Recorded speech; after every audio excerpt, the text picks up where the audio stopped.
DTI Sultan Kudarat nagsagawa muli ng price monitoring sa mga pangunahing bilihin at pangangailangan sa bayan ng Isulan. CTFRB ng lungsod ng Tacorong may panawagan sa mga tricycle driver ng lungsod. At 29 na piso na kilo ng bigas ibinenta ng NIA sa lalawigan ng Sultan Kudarat. Yan ang ulo ng mga balita sa Sultan Kudarat. Headliners.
Magandang araw, lalawigan ng Sultan Kudarat. Narito na ang mga pangunahing balita sa Sultan Kudarat Headliners ngayong Setyembre 11, taon 2024. DTI Sultan Kudarat nagsagawa muli ng price monitoring sa mga pangunahing bilihin at pangangailangan sa bayan ng Isulan. Narito ang ulat. Isinasagawa ng Department of Trade and Industry o DTI Sultan Kudarat Provincial Office ang kanilang regular na monitoring sa Basic Necessities and Prime Commodities o BNPC noong ika-10 ng Setyembre taong kasalukuyan sa bayan ng Isulan. Binisita ng monitoring team ang 5 pangunahing establishmento ng negosyo upang masuri ang pagkakaroon ng pagbapresyo ng mga kalakal na ito sa lugar. Ayon sa pinakahuling monitoring data, nagkaroon ng bahagyang pagbaba sa presyo ng ilang BNPC items. Kapansin-pansin ang mga presyo ng ilang mga dilatang bilihin, kabilang ang mga dilatang sardinas na tomato sauce, beef loaf at corned beef ay bumaba. Bukod pa rito, ang mga produktong processed milk, partikular na ang condensed milk at evaporated milk, ay nakakita rin ng pagbawas sa mga presyo. Ang ulat ng pagsusubaybay ay nagpapahiwatig din na mayroong sapat na supply ng BNPC sa Isulan na inaasahang tatagal sa loob ng 2 linggo hanggang 1 buwan. Higit pa rito, ang mga kalakal na sinusubaybayan ay pangunahing nagmula sa lungsod ng Coronadal at General Santos na tinitiyak ang isang matatag na supply para sa lokal na merkado. Patuloy na inuuna ng DTI Sultan Kudarat ang pagsusubaybay ng BNPC para pangalagaan ang kapakanan ng mga mamimili. Tinitiyak na mananatiling makatwira ng mga presyo at sapat ang mga supply, ani DTI OIC Provincial Director Mary Ann A. Martinez Morales, Sese. Ako ang inyong kaibigang Apolinario Terni Valencia para sa Sultan Kudarat Headliners. CTFRB ng lungsod ng Tacorong may panawagan sa mga tricycle driver ng lungsod. Narito ang ulat. May panawagan sa mga nag-submit ng GCash details sa CTFRB para sa fuel subsidy. Nais ipaalam na nagpapaalala ang DILG na dapat nakarehistro mismo sa driver o benepisyaryo ang GCash account.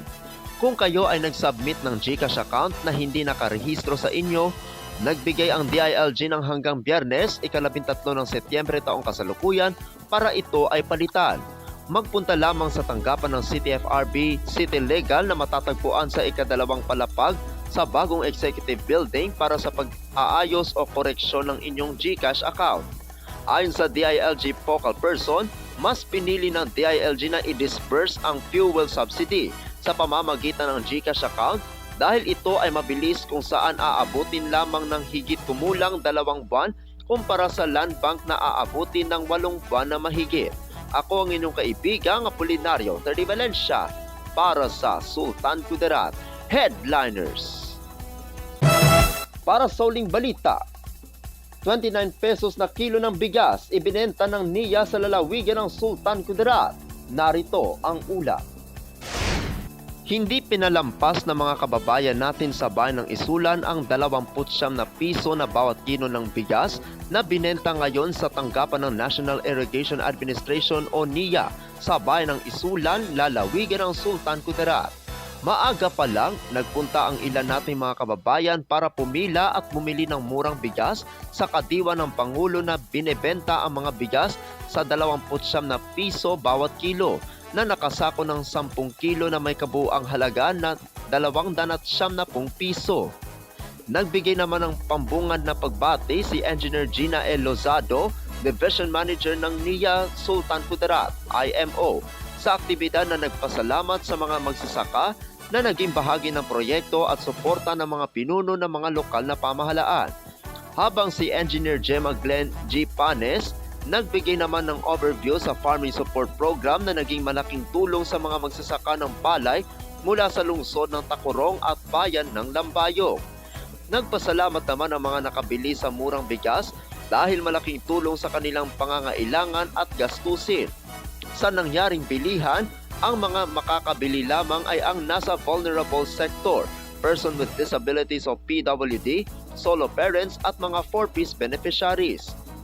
Ang lalawigan ng Sultan Kudarat ay may nilaan na 2,000 sako at kasabay din ng lalawigan ng lungsod ng Cotabato.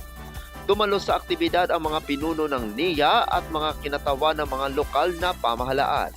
Ako ang inyong kaibigang Apolinario Terry Valencia para sa Sultan Kudarat Headliners.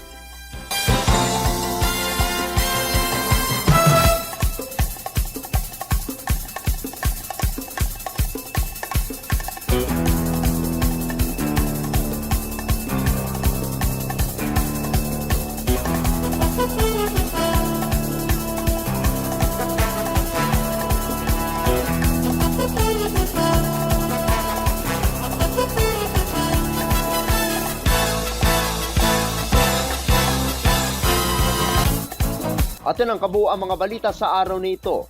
Mga balitang kailangan ninyong malaman, balitang walang kinakampihan, balitang totoo, balitang may dalang aral at inspirasyon. Ito ang Sultan Kudarat Headliners. Hanggang bukas, maraming salamat at magandang araw, kaibigan.